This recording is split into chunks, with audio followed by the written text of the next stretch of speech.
Single mother discovered an ancient treasure in the forest, unaware of what fate would bring.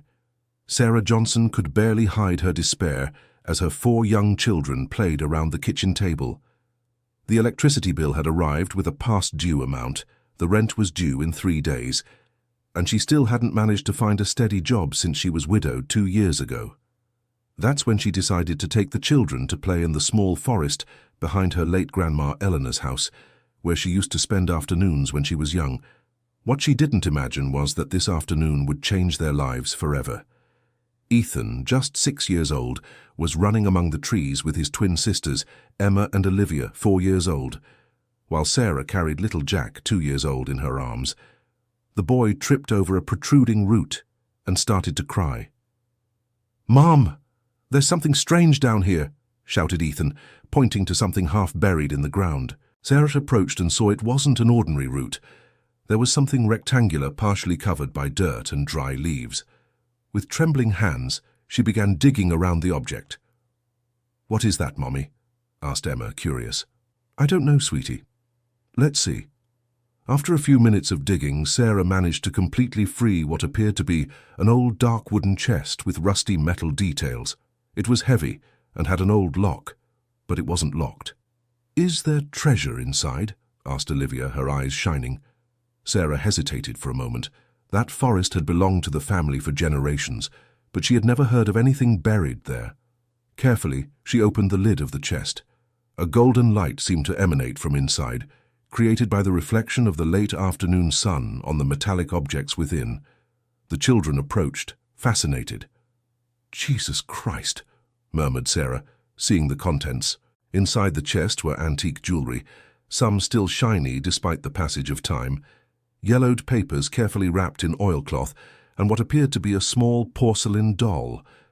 But what caught her attention most was a silver brooch with a blue stone in the center.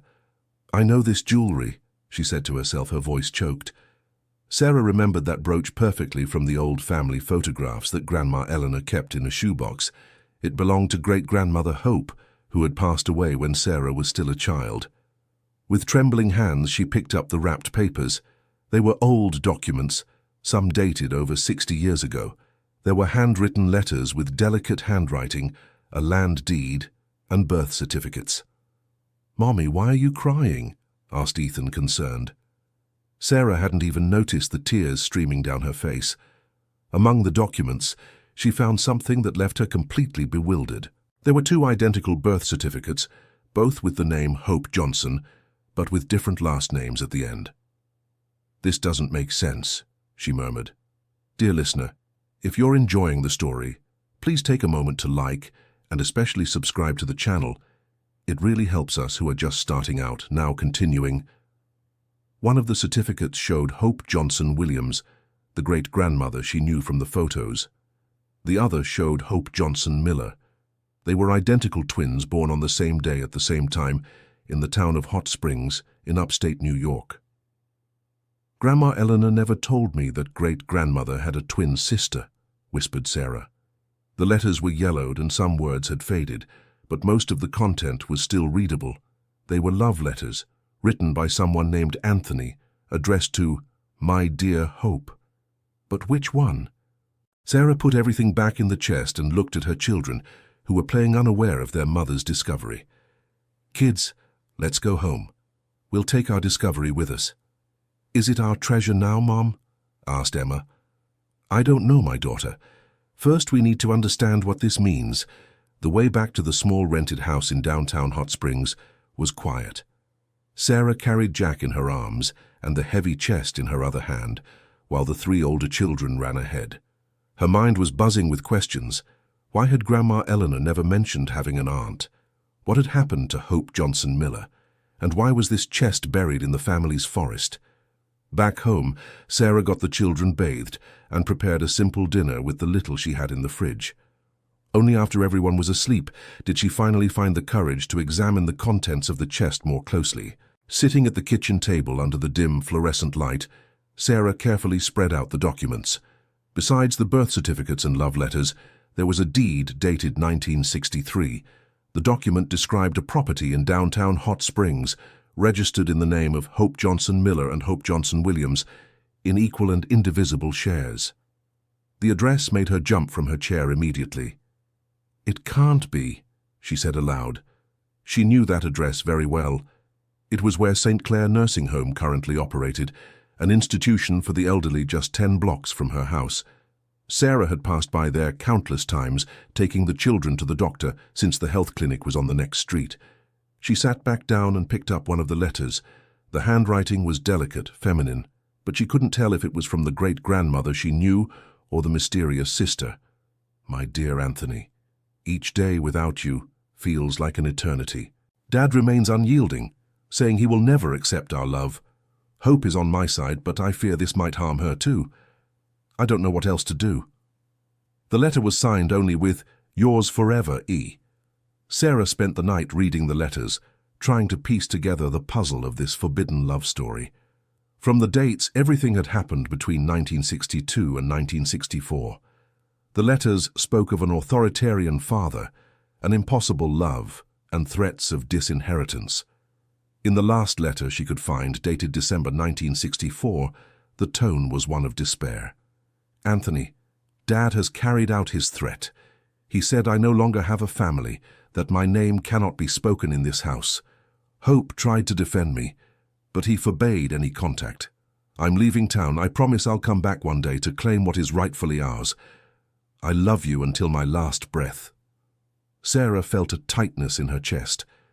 That woman had been cast out from her own family for falling in love with someone her father didn't approve of. And apparently Grandma Eleanor never had contact with her sister again. Dawn arrived without Sarah having slept. The children woke up to another ordinary day, but for her, nothing would ever be the same. While preparing breakfast, her mind raced frantically. "Mum, didn't you sleep?" asked Ethan, always observant. "Yes, I did, my son. I just woke up early." A lie. Sarah knew she needed to find out more about this story, but didn't know where to start. Her first idea was to look for Mrs. Irene, the oldest neighbor in the area who knew all the local history. After leaving the children with the babysitter, a teenager from the neighborhood who helped in exchange for some tutoring, Sarah walked to Mrs. Irene's house. The lady with white hair and sharp eyes welcomed Sarah on the porch, as she always did with visitors. "So good to see you, dear. How are the children?" "Everyone's fine, Mrs. Irene. Actually, I came here because I need your help. Did you know my great-grandmother, Hope?" "Mrs." Irene's face tightened slightly. "Yes, I did. She was a very beautiful and polite young woman. Why do you ask? Did you know she had a twin sister?" The silence that followed was tense. Mrs. Irene averted her gaze and nervously fidgeted with her hands. "Sarah, some things from the past are better left alone. Please, Mrs. Irene, I found some old things and need to understand. What happened to my great-grandmother's sister?" After a long pause, the elderly woman took a deep breath. "Hope Miller fell in love with a boy their father didn't approve of. He was the son of Italian immigrants. They worked in a small mechanics shop. Back then, families were very strict about those things." "And what happened?" "Their father, your great-great-grandfather Joseph, was a very stern man. He gave his daughter an ultimatum. Either she forgot about the boy, or she would be thrown out of the house. Hope Miller chose love." Sarah felt a lump in her throat. "And my great-grandmother Hope Williams, didn't she try to help her sister?" "She tried, but their father forbade any contact. He said whoever disobeyed would face the same fate. Your great-grandmother was younger, still dependent on her father. It was a very difficult situation for the whole family." "Do you know what happened to Hope Miller after she left home?" Mrs. Irene hesitated again. "I heard she married the Italian boy, and they moved to another city. I never heard from her again. Your great-grandmother suffered greatly from this separation, but never spoke of it again." Sarah thanked her for the information and returned home with more questions than answers. If Hope Miller had left town and gotten married, why was the chest with the documents buried in the family forest? During the following days, Sarah couldn't concentrate on anything else. The bills were still tight, but she had become obsessed with discovering the truth about her family. That's when she decided to go to St. Clair Nursing Home to verify if it really operated on the property described in the deed. The nursing home was an old building, but well maintained, with a garden in front where some elderly people were sunbathing. Sarah went to the reception. "Good afternoon, I'd like to speak with the person in charge of the nursing home." The receptionist, a middle-aged woman, attended to her kindly. "May I know the reason?" "It's about the property where the nursing home operates. I have some old documents and would like to clarify a matter." "Mr. Edward Thompson is the director. I'll check if he can see you." The name Thompson made Sarah shudder. Was it a coincidence, or was there some connection to the Anthony from the letters? A few minutes later, a man approximately 50 years old, with greying hair and a serious expression, appeared at the reception. "Mrs. Johnson, I'm Edward Thompson. How can I help you?" "Good afternoon, Mr. Edward. My name is Sarah Johnson. I found some old documents indicating that my family had rights to the property where the nursing home operates." Edward's face hardened immediately. "What kind of documents?" Sarah showed a copy of the deed she had taken. Edward examined the paper with growing attention. "Where did you find this?" "Among my family's belongings. Have you known about this property for a long time?" "This nursing home was built by my father in the 1970s. He legally bought the property from someone named Joseph Johnson, Sarah's great-great-grandfather." The pieces were beginning to fall into place. "Mr. Edward, may I ask a personal question? Was your father's name Anthony?" Edward's reaction was immediate. His face paled and he took a step back. "How do you know that?" "I found letters, love letters written to a woman named Hope." Edward clenched his fists and his voice became tense. "I don't want to talk about that." "Please, Mr. Edward. I just want to understand what happened to my family." "Your family?" he said bitterly. "Your family destroyed my father's life. He never recovered from the forced separation." Sarah felt she was touching a very deep wound. "I'm sorry. I didn't know." "Of course you didn't know. Families like yours prefer to forget the damage they cause in others' lives." The atmosphere grew tense. Edward was visibly shaken. "Mr. Edward, I didn't come here to cause trouble. I just want to understand my family history." "Understand?" He laughed bitterly. "My father spent his whole life waiting for a woman who never sent word again. He died of a broken heart." "And Hope? What happened to her?" Edward hesitated, as if debating internally whether to continue the conversation. "If you really must know, she's here." "What do you mean, here?" "Hope Miller has been staying in this nursing home for 5 years. She's 92 and suffers from confusion. Most of the time she doesn't even remember her own name." Sarah felt as if the world was spinning around her. "She's alive? Can I see her?" "I don't know if that's a good idea. She gets very agitated when she sees strangers." "Please. She's my great-great-aunt. She's my only chance to learn about this part of my history." Edward looked at Sarah for a long moment, as if weighing her intentions. "All right. But if she becomes agitated, the visit ends immediately."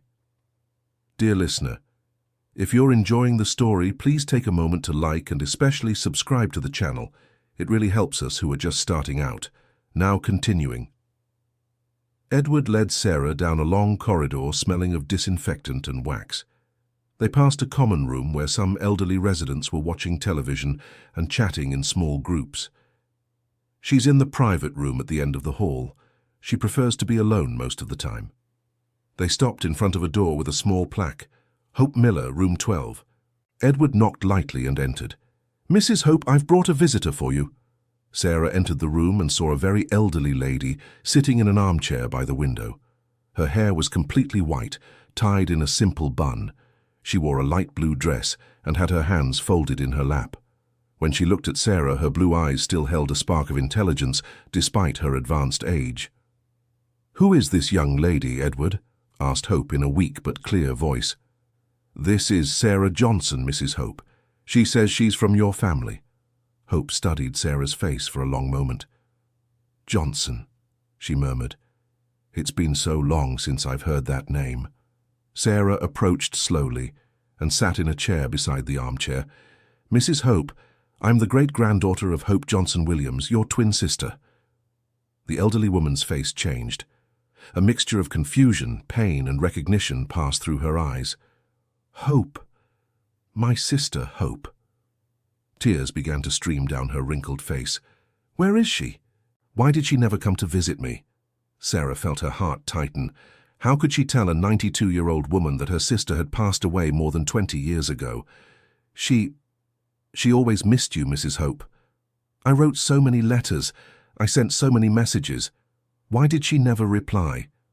Edward, who was watching the scene in silence, approached. Mrs. Hope, would you like to rest a bit? No, she said with surprising firmness. I want to talk to the girl. She has the Johnson family eyes. Sarah held the elderly woman's fragile hands. Mrs. Hope, may I ask you some questions about the past? Of course, my dear, although sometimes I mix things up. Do you remember Anthony? Hope's face lit up. My Anthony, the love of my life. He was a mechanic, you know. His hands were always dirty with grease, but they were the most caring hands in the world. Edward shifted uncomfortably. What happened between you and your family? Daddy was very strict. He said he would never accept my marriage to Anthony because he was the son of immigrants. Back then, those things mattered a lot. And your sister, Hope? My sister tried to defend me, but Daddy forbade her. He said if she kept supporting me, she'd face the same fate. Hope stopped talking and looked out the window as if seeing something far away. I had to choose between my family and my love. I chose love. Do you regret it? Never. Anthony and I were very happy. We had a beautiful son. Sarah looked at Edward, who lowered his head. Where did you go to live? We left Hot Springs and went to New York. Anthony got a job at a big workshop. Our son grew up, graduated, gave us grandchildren. And why did you come back? Hope's face grew sad. Anthony passed away 10 years ago. Our son died in an accident 5 years later. The grandchildren moved abroad. I was left alone in a city too big for an old woman like me. And you decided to come back? Edward brought me back. He was always a good son. Even after Anthony left, he kept taking care of me. Sarah looked at Edward with new understanding. He wasn't just the nursing home director. He was Hope and Anthony's son. Mrs. Hope, did you keep some things in the family forest? The elderly woman's face grew focused. The forest behind Daddy's house. I hid some memories there before I left. What kind of memories? Anthony's letters, the deed to the land Daddy left me in the inheritance, some of Mother's jewelry. I knew I'd come back for them one day. Why in the forest? It was our secret place. Hope and I played there when we were children. We made a pact that we'd always keep our most important secrets in that place. Sarah felt a shiver. Her great-grandmother knew about the hiding place. Are you sure your sister knew where these things were kept? Of course she knew. Hope helped me bury everything before I left. She cried so much that day, the puzzle was almost complete. Sarah's great-grandmother had helped her sister hide the belongings and had never told anyone, taking the secret to the grave. Mrs. Hope, would you like to see these objects again? The elderly woman's eyes shone. You found them? Yes, I did. They're kept at home. And Anthony's letters? Those too. Hope began to cry silently. I always knew someone from the family would come looking for me one day. I always knew. Edward approached. Mother, are you all right? I'm wonderful, my son. I finally found my family. Sarah spent the rest of the afternoon talking with Hope.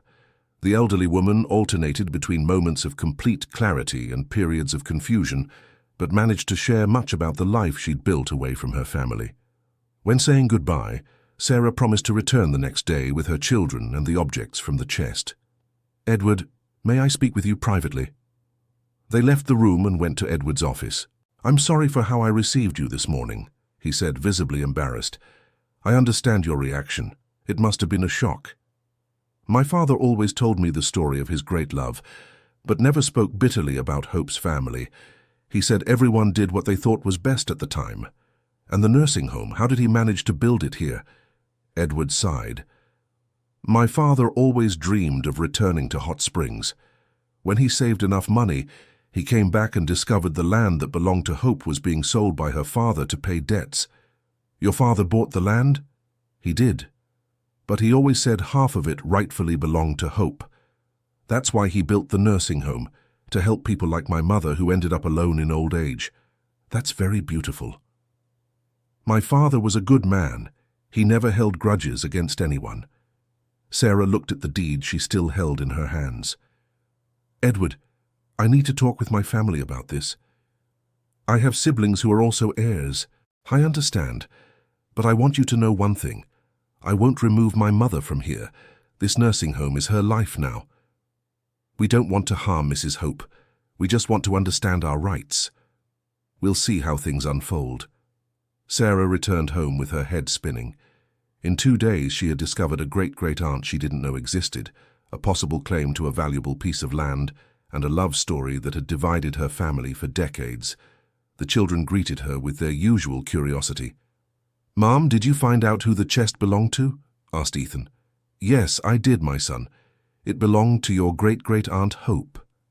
"Is she alive?" "Yes, she is, and tomorrow we're going to visit her." That night, after the children fell asleep, Sarah called her siblings. Robert, 35 years old, lived in New York and worked as an engineer. Frances, 28, was a nurse in Boston. Both had distanced themselves from the family after their parents died, leaving Sarah as the sole caregiver for their grandmother Eleanor in her final years. "Robert, I need to talk to you about an important discovery." "What kind of discovery?" Sarah told him the whole story. Robert listened silently until the end. "Are you saying we have a claim to a valuable piece of land in the center of Hot Springs?" "Possibly, but the situation is complicated." "Complicated how?" "Our great-grandmother's sister is still alive and lives in the nursing home that operates on the land." "Sarah, you understand this could be worth a lot of money." "I understand. But I also understand we're talking about a 92-year-old lady who was cast out from her own family. That was 60 years ago. It's not our problem." The coldness in her brother's voice bothered Sarah. "Robert, she is our family. She's a stranger who was never part of our life." The conversation with Frances was equally frustrating. "Sarah, you've always been too sentimental. This could be our chance to get out of financial difficulties. I won't evict a 92-year-old woman from her home." "No one's talking about evicting. We can sell our share of the land." "To whom?" "The nursing home has been operating there for over 40 years. That's the buyer's problem." Sarah hung up, feeling more alone than ever. Her siblings only thought about the money, without considering the human side of the situation. The next day she took the 4 children to meet Hope. The elderly woman was having one of her lucid mornings, and was delighted with the little ones. "How beautiful," she said, trying to remember the names Sarah had mentioned. Ethan, always curious, asked several questions about the chest and the jewelry. Emma and Olivia were fascinated by the stories Hope told about her childhood with her twin sister. Jack, still too young to understand, played on the elderly woman's lap. "Grandma Hope, why did the family fight?" asked Ethan. "It wasn't exactly a fight, my dear. It was, how can I explain? It was a very big difference of opinion." "About what?" "About what's more important in life, following the family's rules or following your heart." "And what did you choose?" "I chose to follow my heart, and I never regretted it." Hope looked at Sarah with eyes full of affection. "Your mother seems to have made the same choice I did." "What do you mean?" "I see how she takes care of you all by herself. I know it can't be easy." Sarah felt her eyes welling up. "It really isn't easy. But it's worth it, isn't it? Love is worth any sacrifice." After the visit, Sarah took the children to play in the small park near the nursing home and kept thinking about Hope's words. Edward appeared a few minutes later. "How was the visit?" "Wonderful. Your children brought so much joy to my mother. She is a special person. She really is." Edward hesitated. "Sarah, I need to tell you something." "What is it?" "My mother has good and bad days. Today was a good day, but sometimes she gets very confused. There are moments when she doesn't recognize me. I imagine how difficult this must be for you. What worries me most is that her confusion episodes are becoming more frequent." Sarah felt a pang of sadness. How long do the doctors think she has left? We don't know. It could be a few months, it could be a few years. Her mind is strong, but her body is growing frail. Is that why you became so defensive yesterday when I mentioned the property? Edward nodded. I'm afraid someone might try to take advantage of her situation. This nursing home has been her only home for years. Edward, I need to be honest with you. My siblings want to sell our share of the property. I thought that might happen. But I don't agree with them. What do you plan to do? I don't know yet. I need to find a solution that's fair to everyone. Edward watched the children playing in the park. May I make a suggestion? Of course. How about we consult a lawyer? Perhaps there's a way to resolve this without harming anyone. Good idea. In the following days, Sarah divided her time between visiting Hope and researching the legal status of the property. She discovered that the deed found in the chest was valid and that, indeed, half the property legally belonged to the Johnson family. Robert and Francis came to Hot Springs over the weekend to assess the situation personally. Their reception of Hope was cold and calculating. So you're our great-great-aunt, said Robert, showing no emotion. Yes, my dear. You look very much like your great-grandfather. Really? Robert didn't even try to hide his disinterest.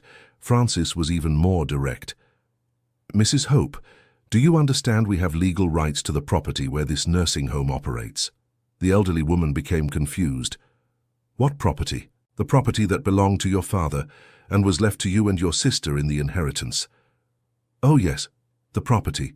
It's always been in the family. Exactly. And now it belongs to us too. Sarah intervened. Francis, there's no need to speak like that. I'm being clear and objective. It's better this way. Hope became visibly disturbed by the tone of the conversation. Do you want me to leave here? No, Mrs. Hope, Sarah said quickly.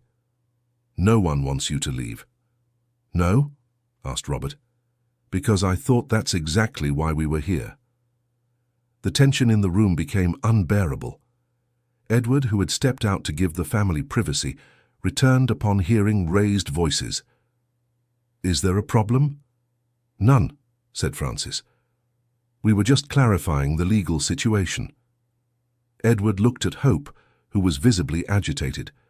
I think it's better if you continue this conversation elsewhere. We have every right to be here, Robert retorted. You do have the right, yes, but my mother is getting upset and that's not good for her health. Your mother? Francis laughed scornfully. Interesting how you've become her son. Edward restrained himself from responding more aggressively. I'm her son because she raised me as her own after my father died, something her blood family never bothered to do. Because we didn't even know she existed, Robert exploded. And whose fault is that? Edward shot back. Sarah stood up. Enough. We're all leaving right now. Dear listener, if you're enjoying the story, please like and especially subscribe to the channel. It really helps us who are just starting out. Now continuing. In the nursing home hallway, the argument continued in lower tones but remained equally tense. Sarah, you need to be realistic, said Robert. Half of this property is worth at least $200,000. So what? So what? You live in a rented house, can barely pay your bills, and you're wasting an opportunity to improve your life. I'm not wasting anything. I'm trying to do the right thing. The right thing? Francis shook her head. Sarah, this woman is a stranger to us. She's our family, only by blood. Real family is who's present in your life. Edward, who was listening to the discussion, approached. May I make a suggestion? Go ahead, said Sarah. How about we schedule a meeting with a lawyer next week? Let's review all legal options before making any hasty decisions. Robert and Francis exchanged glances. Good idea, said Robert. But I want to make it clear that I'll exercise my rights, regardless of others' decisions. Everyone has that right, Edward replied diplomatically. After the siblings left, Sarah returned to Hope's room. The elderly woman was lying in bed, looking much more fragile than in the morning. Mrs. Hope, how are you feeling? Tired, my dear, very tired. I'm sorry about today's argument. Don't worry, I already imagined something like this could happen. You imagined? When you showed up here, I knew everything would change. Not that I mind. I've lived a long life and seen it all. Sarah sat on the edge of the bed. Mrs. Hope, I need to ask a difficult question. Go ahead. If you had to choose between staying here at the nursing home or going to live with my family, what would you choose? Hope smiled weakly. My dear, I'm 92 years old. My home now is where I can have peace and care. Edward and the staff here take very good care of me. But you didn't answer my question. Yes, I did. My choice is to stay where I can have peace. Sarah understood. Hope didn't want to cause more problems in the family. And if there was a way to keep the nursing home running while also resolving the land issue, what kind of way? I don't know yet, but I'll find out. In the following weeks, Sarah dedicated herself entirely to finding a solution. She consulted lawyers, spoke with real estate law experts, and researched partnership models for charitable institutions. The solution came from an unexpected source. During a conversation with Mrs. Irene, the neighbor mentioned that the Hot Springs City Hall was looking for land to build a new municipal school. Why not offer your land to the city? Suggested Mrs. Irene. How so? You could sell the land to the city with the condition that the nursing home continues operating on part of the space. The idea made sense. Sarah contacted the City Hall and discovered they were interested in the land.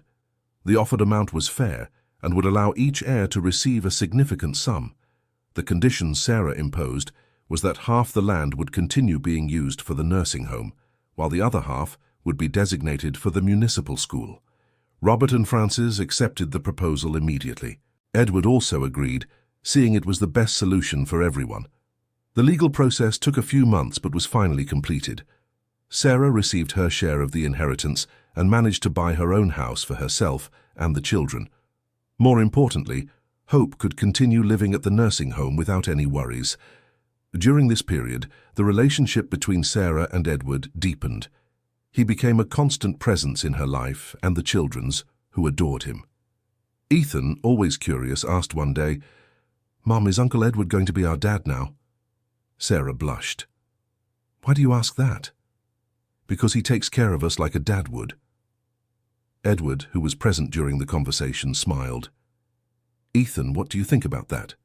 "I think it's cool. Grandma Hope already said she'd like to have great-grandchildren running around the house." Edward and Sarah looked at each other and started laughing. "Grandma Hope really said that?" asked Sarah. "Yes, she did. She said it's about time the family grew again." 6 months after finding the chest, Sarah and Edward got married in a simple ceremony in the nursing home garden. Hope was the wedding godmother on one of her clearest mornings.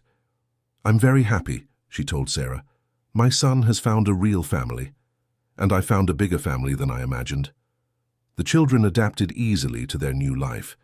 Ethan began helping Edward with the nursing home administration, showing an early interest in caring for the elderly. Emma and Olivia spent entire afternoons talking with the residents, listening to stories from the past. Jack, still young, became the place's mascot. The new municipal school opened a year later, operating in perfect harmony with the nursing home.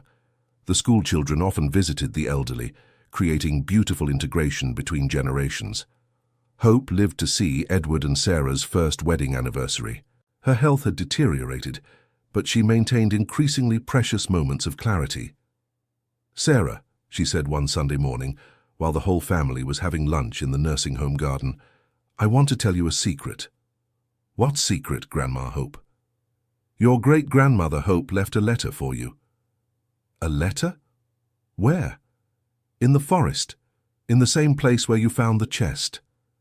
Sarah was intrigued. "What do you mean, Grandma?" "After I left, she kept going to the forest. She took letters she wrote to me, letters she could never send. She buried everything there." "Are you sure?" "Yes, I am. She told me during one of the last times we spoke." "When was that?" "A few years before she passed away. She got my address in New York and wrote me a letter. She said she had buried all our secrets in the forest, and that one day someone from the family would find everything." Sarah felt a shiver. Did she know I would find the chest? She didn't know it would be you specifically, but she knew someone would find it. It was her way of keeping the family together even after she was gone.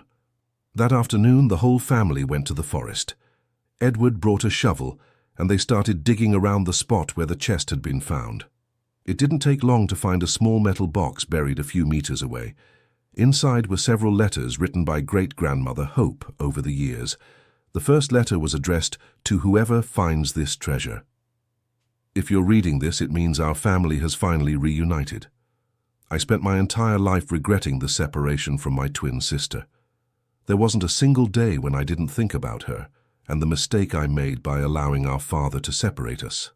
Hope Miller wasn't just my sister. She was my best friend, my confidant, my other half. When she chose love over family approval, I should have chosen the same. I should have gone with her.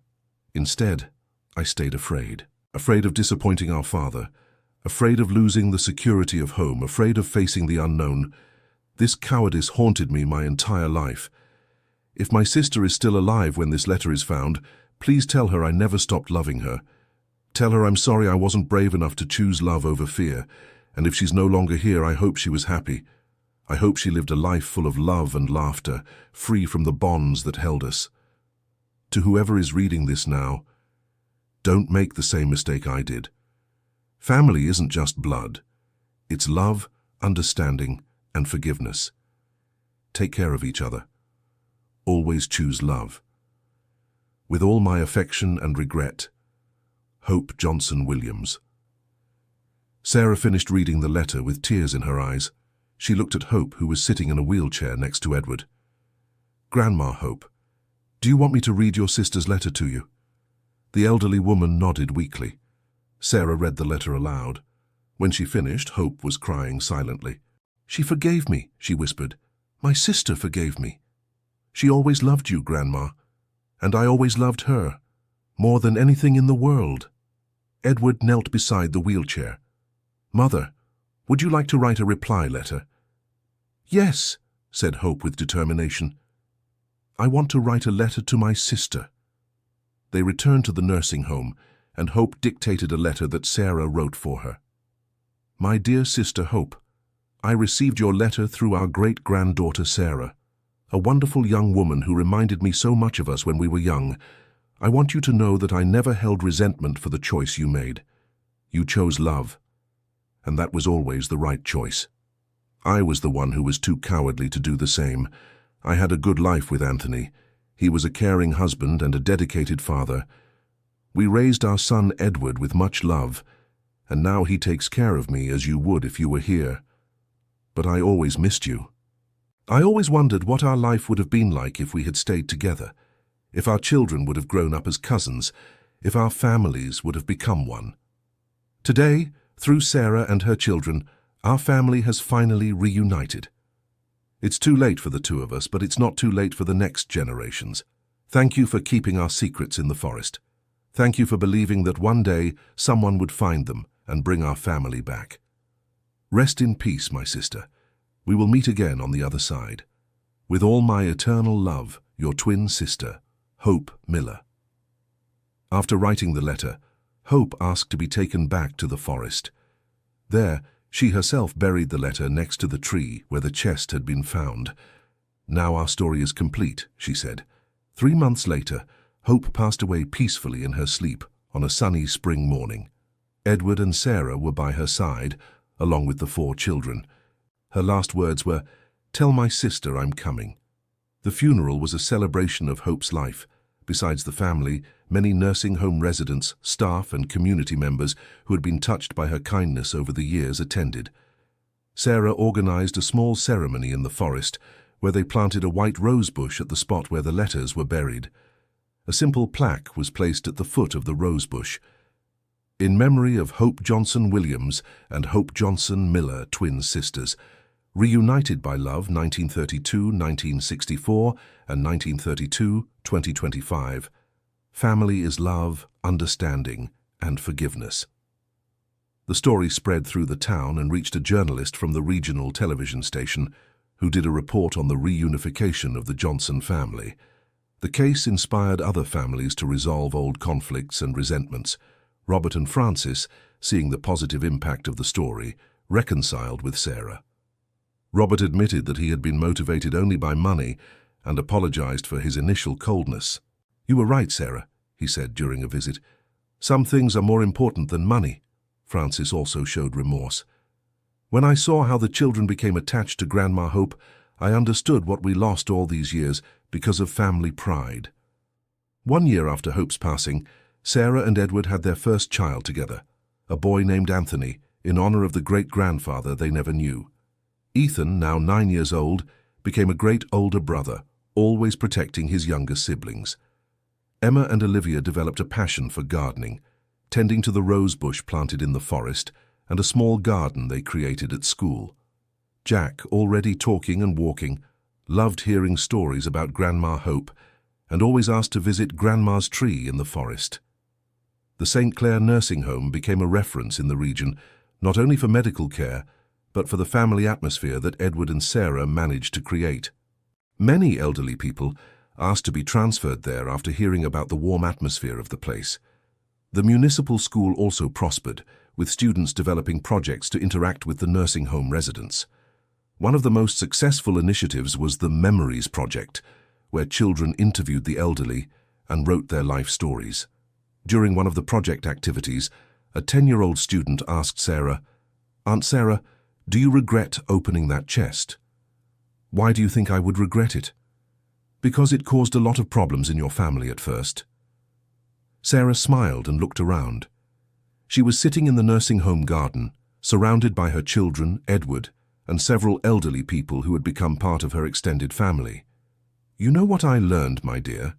Sometimes we need to stir up the past to build a better future." "How so?" "That chest held much more than jewelry and old papers.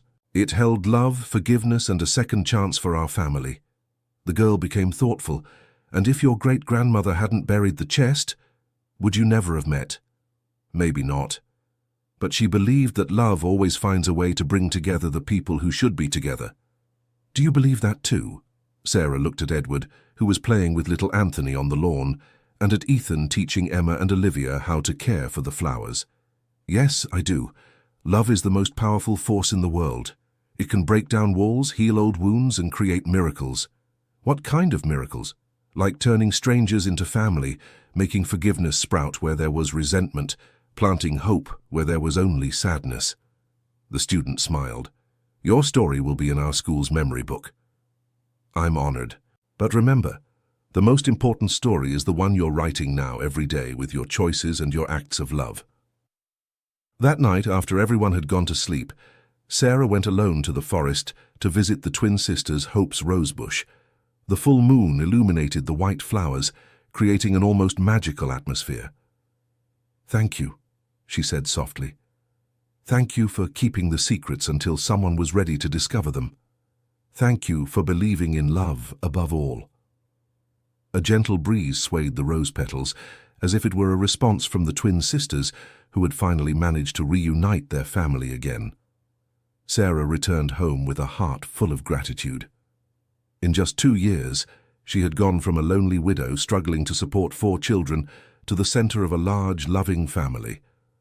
The chest in the forest had been just the beginning. The real treasure she found was something no money could buy, a family united by love, forgiveness, and the understanding that true bonds go far beyond blood. Edward found her in the kitchen, having tea before bed. "What are you thinking about?" he asked, hugging her from behind. "About how life can change completely in just a few months. For better or for worse?" "Definitely for better. Much better." "Any regrets?" Sarah turned to look him in the eyes. "None. Only gratitude." "For what most?" "For having curious children who stumble upon roots at the right moment. For having a brave great-grandmother who chose love. For finding a family I didn't even know existed. And mostly—" "Mostly?"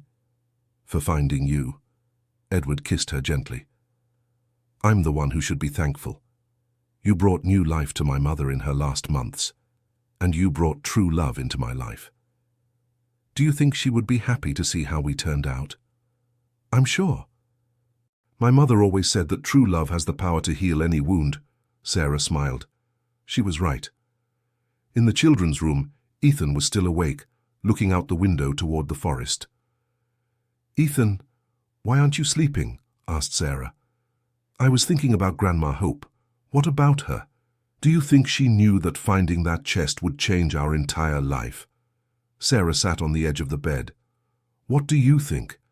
I think she did know. I think she was waiting for us to find it. Why do you think that? Because the chest was buried very shallow. If she really wanted to hide it, she would have buried it deeper. Sarah was surprised by her son's insight. You might be right. And there's one more thing. What? The place where we found it was right in the middle of the path we always took to play, as if she knew that sooner or later someone would trip over it. Ethan, you're very smart. Mum, can I ask you a question? Of course. If we hadn't found the chest, would you still be sad sometimes? The question took Sarah by surprise. Why do you ask that?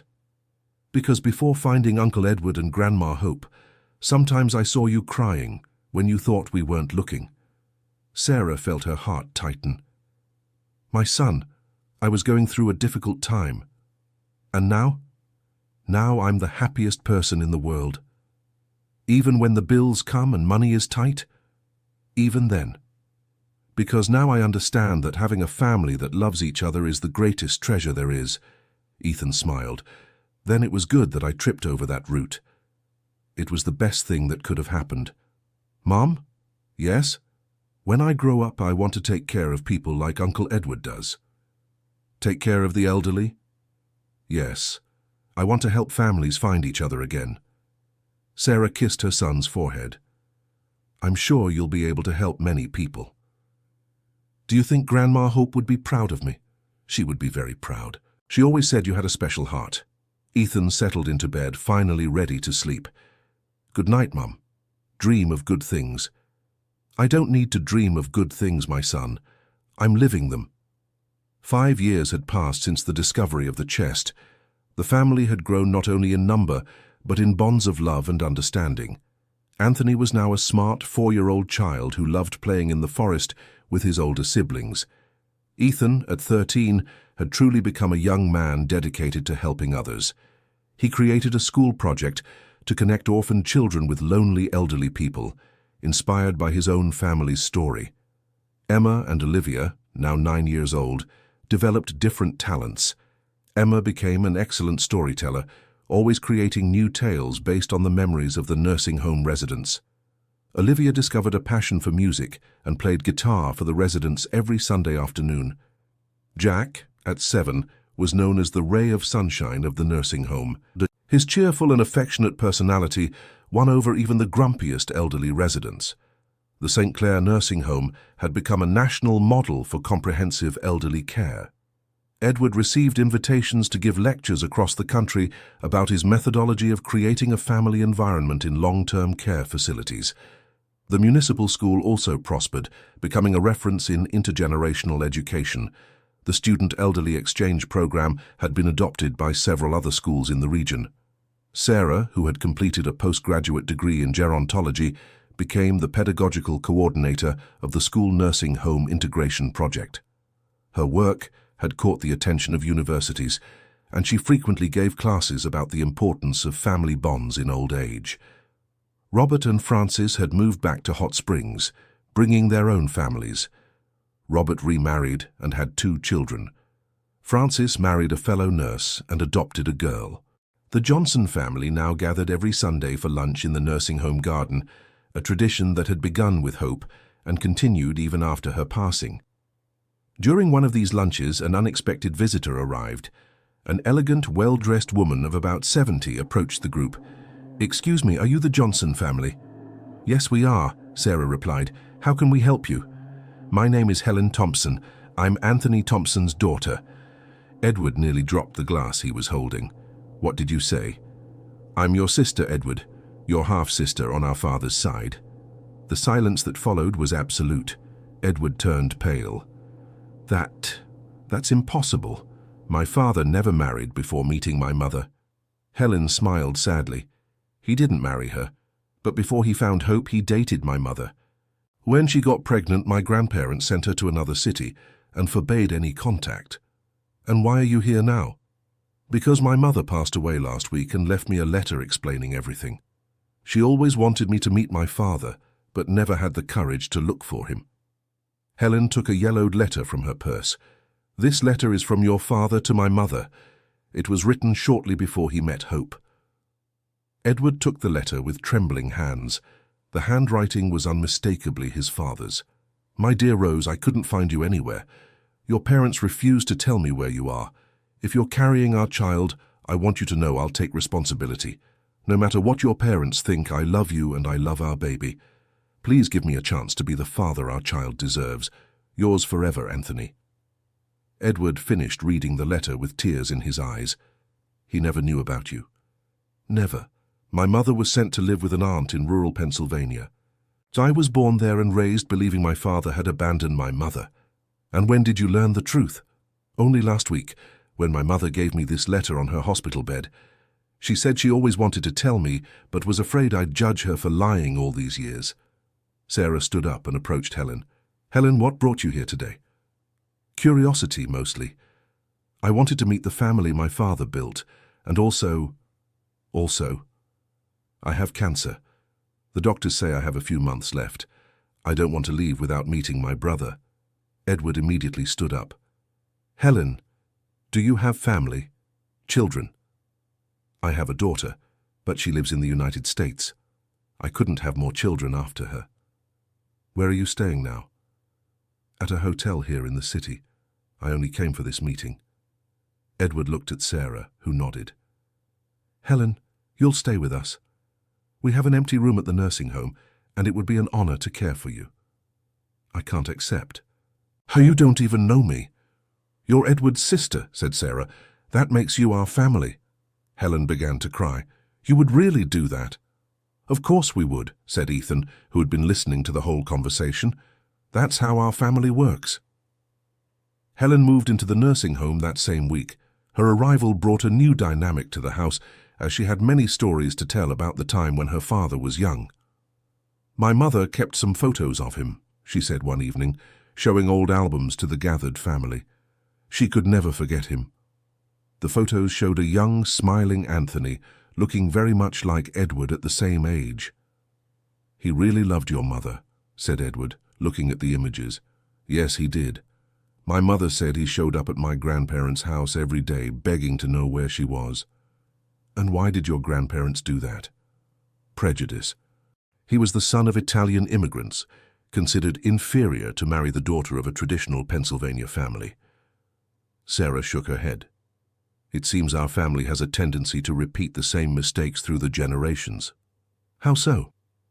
"My great-grandmother was also kicked out of her family for falling in love with someone considered unsuitable. Your father." Helen was surprised. "I didn't know that part of the story." Edward told his sister the entire saga of discovering the chest and the reunion between the Johnson and Thompson families.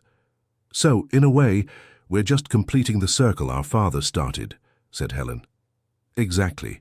He managed to unite two families through love, even after passing away." In the following months, Helen became a beloved figure at the nursing home. Despite her illness, she maintained an admirable sense of humor and always had funny stories to tell. She developed a special relationship with Anthony, the youngest son of Sarah and Edward. The boy called her Grandma Helen and spent hours listening to her stories about the great-grandfather he never knew. "Grandma Helen, what was great-grandpa Anthony like as a child?" the boy would ask. "Oh, my dear, he was very much like you, always curious, always asking questions." "And did he like fixing things?" "He loved it.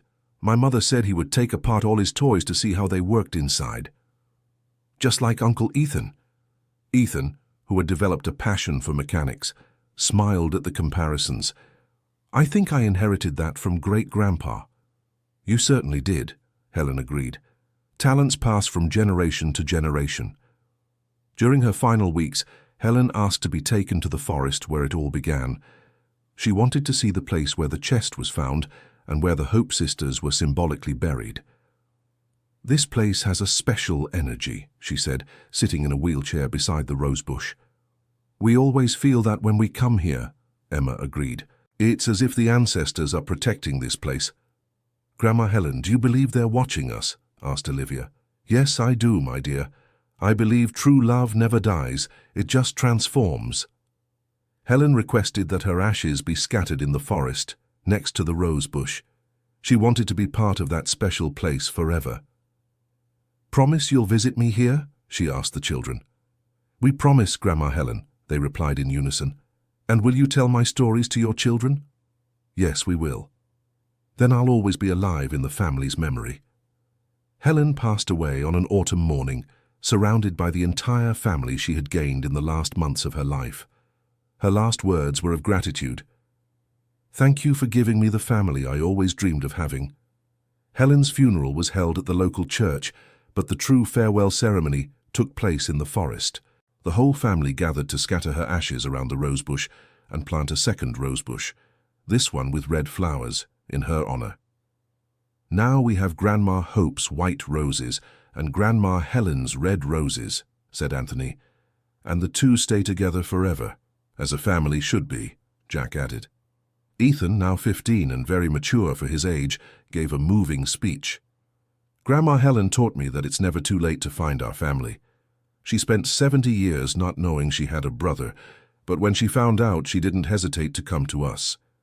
"And what does that mean for us?" asked Edward. "It means we should always keep our hearts open to welcome those who need love. Because family isn't just who we're born with, it's who chooses to stay." Ethan's early wisdom impressed everyone present. "Where did you learn to speak like that?" asked Robert. "I learned from our history. Every person who entered our family in recent years brought a lesson of love." Sarah looked at her son with pride. "And what's the most important lesson?" "That love has the power to heal any wound and unite any family, no matter how much time has passed." Frances approached her nephew. "Ethan, you're going to be a great leader when you grow up." "I don't want to be a leader. I want to be a bridge." "A bridge?" "I want to help separated families find each other again, like happened with ours." Edward smiled. "You're already doing that with your school project." "But I want to do more. I want to study psychology and work specifically with family reunification." "That's a beautiful mission," said Sarah. "I learned from Grandma Hope that family secrets cause a lot of suffering. I want to help people resolve these secrets before it's too late."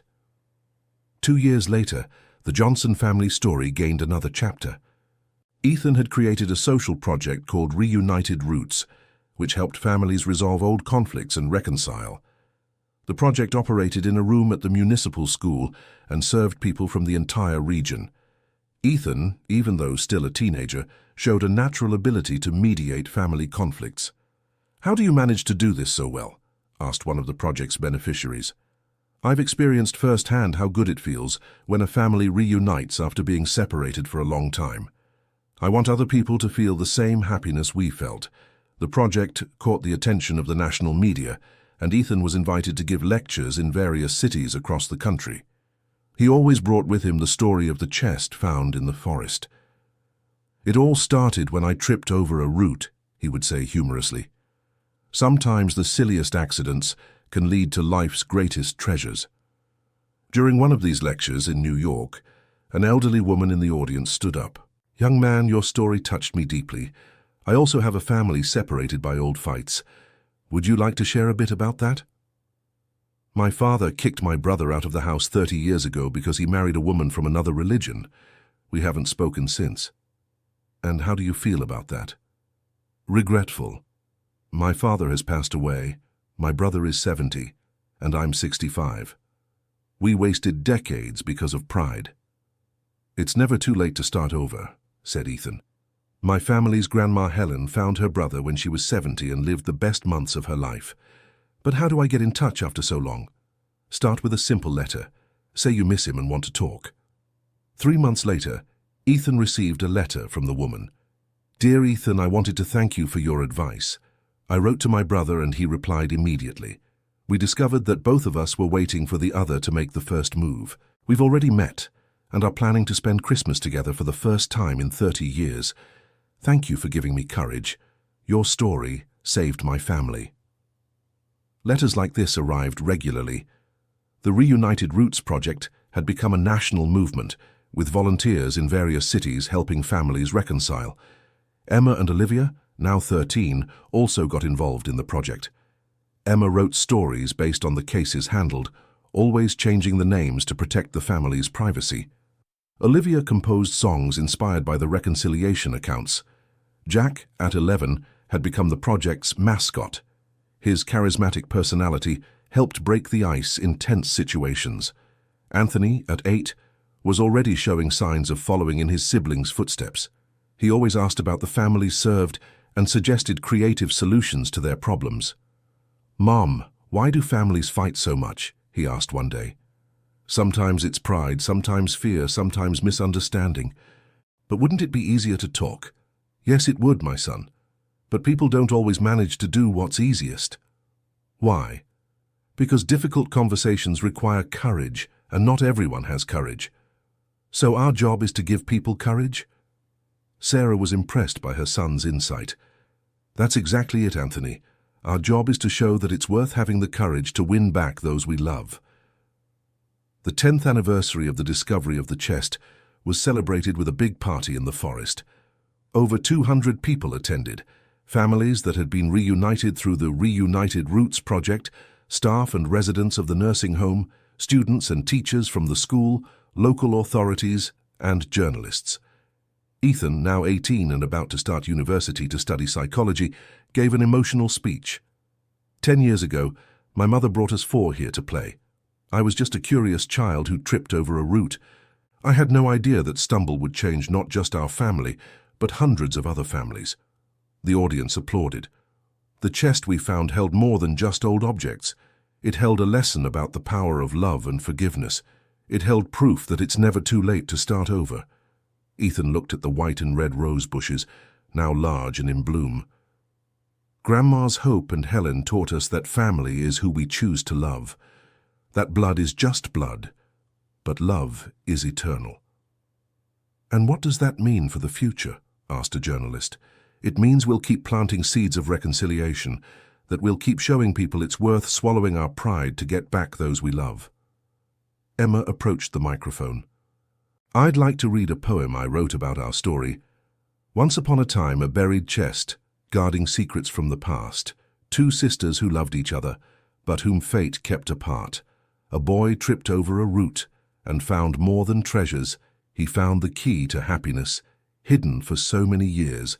The love that seemed lost bloomed again in the forest, uniting distant hearts, healing old wounds. And so our family grew, not just in number, but in understanding and affection, proving that love conquers all." The poem was received with emotion. Many people were crying, touched by the simplicity and depth of the words. Olivia played a song she had composed especially for the occasion. The gentle melody fit perfectly with the serene atmosphere of the forest. Jack presented a project he had developed at school, a map showing all the families that had been reunited through the Reunited Roots project. There were over 500 families across the country. "Each dot on the map represents a family that has found happiness again," he explained.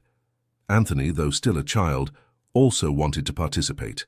He took the microphone and said, "I want to thank the chest for staying hidden so many years waiting for us to find it, and I want to thank Grandma's Hope and Helen for always watching over our family from heaven."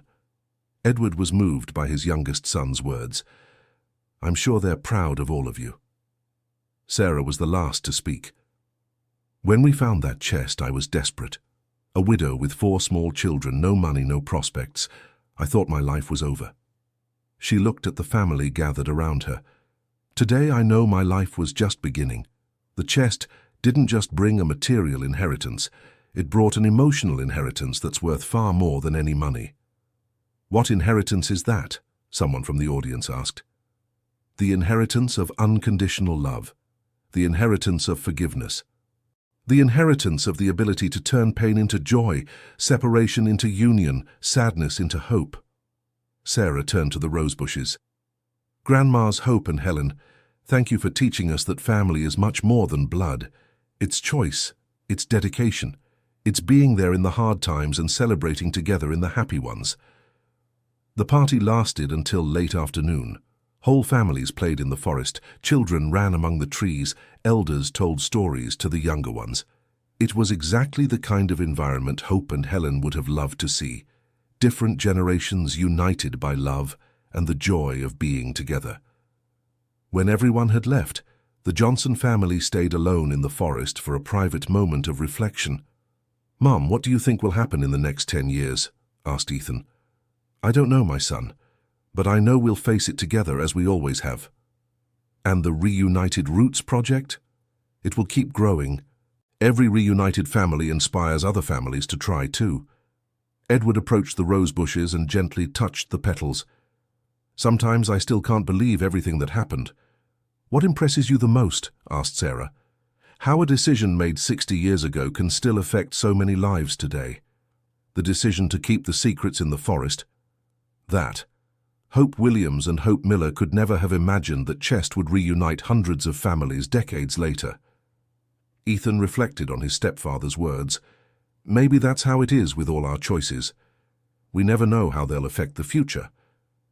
"That's why we should always choose love," said Emma. "And forgiveness," added Olivia.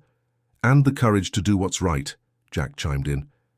"Even when it's hard," Anthony finished. Sarah smiled, hearing her children's wisdom. "You've learned your grandmother's lessons well." "And we'll teach them to our children too," promised Ethan. "And to our children's children," said Emma. "So the story is never forgotten," Olivia agreed. When they arrived home, they found a surprise at the door. A young woman about 25 years old, holding a small child. "Johnson family?" she asked nervously. "That's us," Edward replied.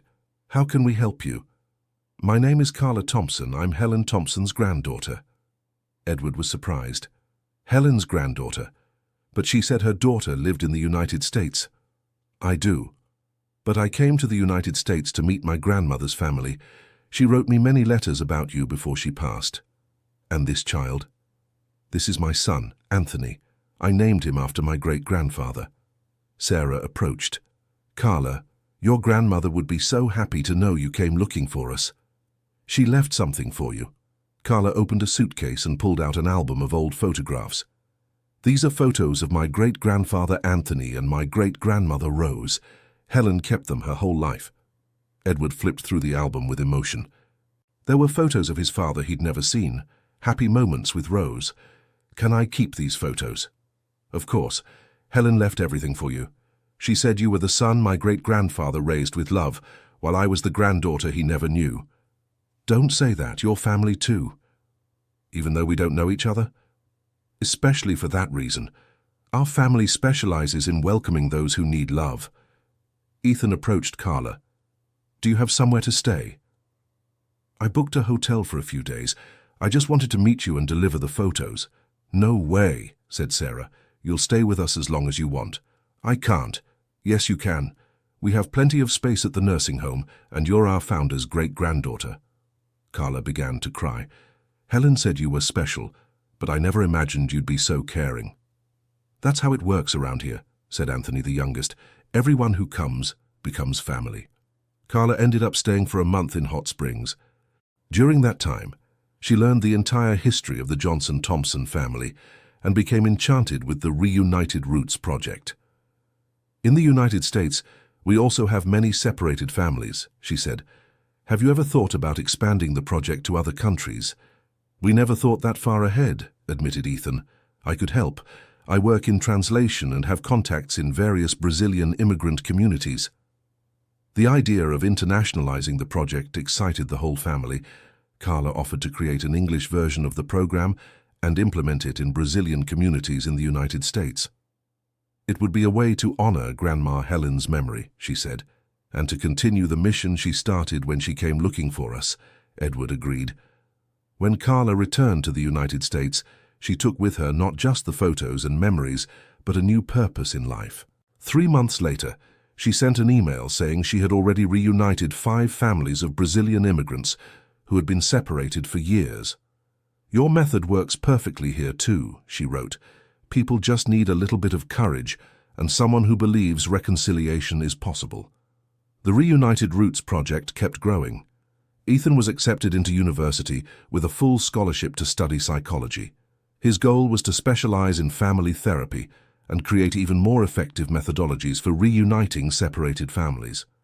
Emma decided to study journalism to document reconciliation stories. She wanted to write a book about the family's experience and inspire even more people. Olivia chose music therapy, interested in using music as a tool for emotional healing in family conflicts. Jack, still in elementary school, was already showing interest in law, wanting to specialize in family mediation. Anthony, the youngest, continued being the project's mascot, but already displayed impressive emotional maturity for his age. "Mum, when I grow up, I want to be a psychologist like Ethan," he said one day. "Why?" "Because I want to help families understand each other before they need to separate." "What do you mean?" "Ethan helps families who have already separated to find each other again. I want to help families who are fighting to not separate." Anthony's idea was brilliant. Prevention of family conflicts instead of just resolution. Sarah was impressed by her son's vision. "That's an excellent idea, my son. Maybe we can create a prevention program alongside the reconciliation one." "Would it be like medicine for sick families?" "Exactly. Some families need medicine to heal old fights, others need vitamins to prevent future ones." Edward, hearing the conversation, joined the discussion. "Anthony, you have the mind of a true innovator." "What's that?" "It's someone who thinks of solutions nobody has thought of before. I learned from you to think differently." "How so?" "You taught me that every family can be happy as long as people talk and forgive each other." Sarah hugged her son. "And you're right. The foundation of everything is communication and forgiveness." 15 years had passed since the discovery of the chest.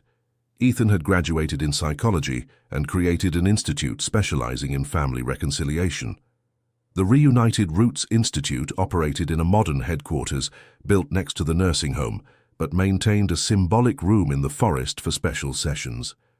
Emma became a journalist and writer, publishing several books about family reconciliation stories. Her first book, The Chest in the Forest, became a national bestseller. Olivia specialized in music therapy and created personalized soundtracks for family reconciliation processes. Her methodology was used in several countries. Jack graduated in law and specialized in family mediation. He created an online course teaching techniques for peaceful resolution of family conflicts. Anthony, now 23 years old, had kept his promise. He graduated in psychology with a specialization in family conflict prevention and created the Healthy Families program, which worked in schools and communities. Sarah, at 55 years old, had become a national reference in gerontology and intergenerational relationships. She gave lectures at universities across the country and had received several awards for her social work. Edward, at 65 years old, continued running the nursing home, which was now considered the best in the country for quality of life for the elderly. The St. Clair Nursing Home had become a complex that included the municipal school, the Family Reconciliation Institute, a university for seniors and a research center on active aging. But the most special place remained the forest. The rose bushes of Hope Williams and Helen Thompson had multiplied, creating a beautiful garden that attracted visitors from all over Brazil. A plaque at the forest entrance briefly told the story. Reconciliation Forest. Here in 2025, a chest with family secrets was found, reuniting generations separated by pride and fear. This place is dedicated to all families who found the courage to forgive and love each other again. True love has the power to heal any wound and unite any family. Hope Johnson Williams and Hope Johnson Miller. Thousands of people visited the forest every year. Many came seeking inspiration for their own family reconciliation processes. Others came just to feel the special energy of the place. A wooden bench was installed under the largest rosebush, where people could sit and reflect. A sealed box was placed next to the bench, with a sign that read, "Leave your intention for reconciliation here." Once a month, the intentions are read in a special ceremony in the forest. The monthly ceremonies became highly sought-after events. Families from all over the country came to participate, some to leave their intentions, others to celebrate reconciliations already achieved. During one of these ceremonies, Ethan received a special surprise. A lady of about 80 years old approached him after the event. "Young man, I need to thank you personally for what you did for my family." "How so, Mom?" 5 years ago, my granddaughter participated in one of your workshops. She had been at odds with me for over 10 years because of an inheritance." And what happened? She learned the heart letter technique that you teach. She wrote a beautiful letter asking for forgiveness and proposing a conversation. And did you reconcile? Not only that, today we are best friends. She visits me every week and brought the great-grandchildren to live with me. Ethan was moved. I'm very happy to hear that, but that's not all I came to thank you for. What else? My granddaughter was so inspired by your story that she decided to create a similar project in her city. She has already brought together over 100 families. Where does she live? In the interior of Alaska. The project is called Forest Roots. Ethan smiled. The project had spread far beyond what they had imagined. Could you give my contact to your granddaughter? I'd like to learn about her work. Of course, she will be very happy. Encounters like this happened regularly. The Reunited Roots project had become a national movement, with branches in all Brazilian states and in several countries with Brazilian communities. Carla, who had remained in the United States, created an international foundation that helped immigrant families stay in touch with their relatives in Brazil. Her work had reunited thousands of families, separated by geographical distance. On the 20th anniversary of the chest's discovery, a mega celebration was organized that lasted 3 days. People came from all over Brazil and several countries to participate. The main event took place in the forest, but simultaneous activities were organized in the school, the nursing home and the institute. There were lectures, workshops, musical performances, art exhibitions, and a large food festival. Ethan, now 33 years old and national director of the Reunited Roots movement, gave the opening speech. 20 years ago, I was just a child playing in the forest. Today, I represent a movement that has reunited over 10,000 families worldwide. The audience, with more than 5,000 people, applauded enthusiastically. But the most important thing isn't the numbers. The most important thing is the transformation that happens in the life of each person who finds the courage to forgive and start over. Ethan looked at his own family, now spread across the stage. Emma had gotten married and had 2 children. Olivia was also married and expecting her first baby. Jack had recently married a college classmate. Anthony was engaged to a psychologist he met during his master's degree. When I look at my family today, I see the fruit of the seeds planted by Grandma's Hope and Helen. I see love, unity, understanding, and especially the commitment to keep spreading these seeds throughout the world. Sarah, now a grandmother of 3 grandchildren, stepped onto the stage to speak. 20 years ago, I was a desperate widow with no future prospects. Today, I'm the richest woman in the world, not in money, but in love, in family, in purpose. She looked toward the forest where it all began. The chest we found here held much more than documents and jewels. It held the key to a full and happy life, the ability to love unconditionally. Edward, at 80 years old but still active and sharp, also wanted to speak. My mother Hope always said that true love never dies. Today I can confirm she was right. The love she and my father built 60 years ago remains alive through every family we help reunite. Emma presented impressive data about the project's impact.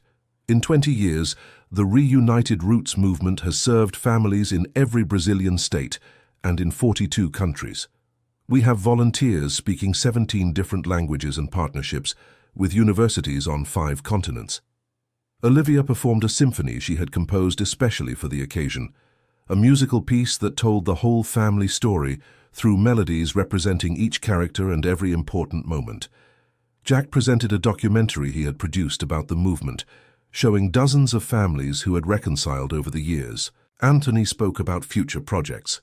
We're launching the Digital Roots program, which will use artificial intelligence to help people locate lost relatives.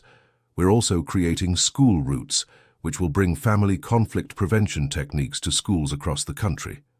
The celebration's highlight was the inauguration of the Reconciliations Memorial, a space in the forest where plaques with the names of all families reunited through the project were installed. Each name here represents not just one reunited family, but several generations who became happy again, explained Ethan. The plaques formed a large circle around the original rose bushes, symbolizing that all families were connected by love and the courage to start over. During the memorial's inauguration ceremony, something touching happened. A family of Japanese descendants approached Ethan. "Mr. Ethan, we are the Tanaka family. We would like to plant a cherry tree here beside the rose bushes." "Why a cherry tree?" "Because our family was separated for 30 years by a fight over cultural traditions. Your project taught us that it's possible to honor our roots without giving up family love." The cherry tree was planted in an emotional ceremony with the participation of the entire Tanaka family. The family patriarch, 85 years old, gave a speech in Japanese that was translated, "This tree represents the union between cultures and generations. Just as cherry blossoms bloom every year, family love should constantly flourish, renewing itself each season." The Tanaka family's initiative inspired other families from different cultures. In the following months, trees representing various nationalities were planted. An olive tree for the Italian community, an oak for the German community, a eucalyptus for the Australian community, a pine for the southern community. The forest transformed into a true multicultural garden, symbolizing that family love transcends any cultural, religious, or geographic barrier. 5 years later, on the 25th anniversary of the chest's discovery, the book The Forest of Reconciliations was launched, collectively written by the entire Johnson-Thompson family. The book told not only the original story, but included hundreds of accounts from families that had reconciled. The book became a worldwide publishing phenomenon, being translated into more than 50 languages. The royalties were entirely allocated to expanding the Reunited Roots project to developing countries. Emma, now an internationally recognized writer, explained in interviews the motivation for writing the book. "We realized our personal story had become universal. In every country, in every culture, there are families separated by pride, fear, or misunderstandings. Our experience proves it's always possible to start over." The book's launch coincided with the creation of Reconciliation University, a higher education center dedicated exclusively to the study and development of family conflict resolution techniques. Ethan was appointed Dean of the university, which offered undergraduate and graduate courses in reconciliatory family therapy, generational conflict mediation, and reunification psychology. The university attracted students from all over the world. Many came not only to study, but to experience the special atmosphere of Hot Springs, where family love had become almost a science. Olivia created the world's first higher education course in family music therapy, teaching how to use music to heal emotional wounds among relatives.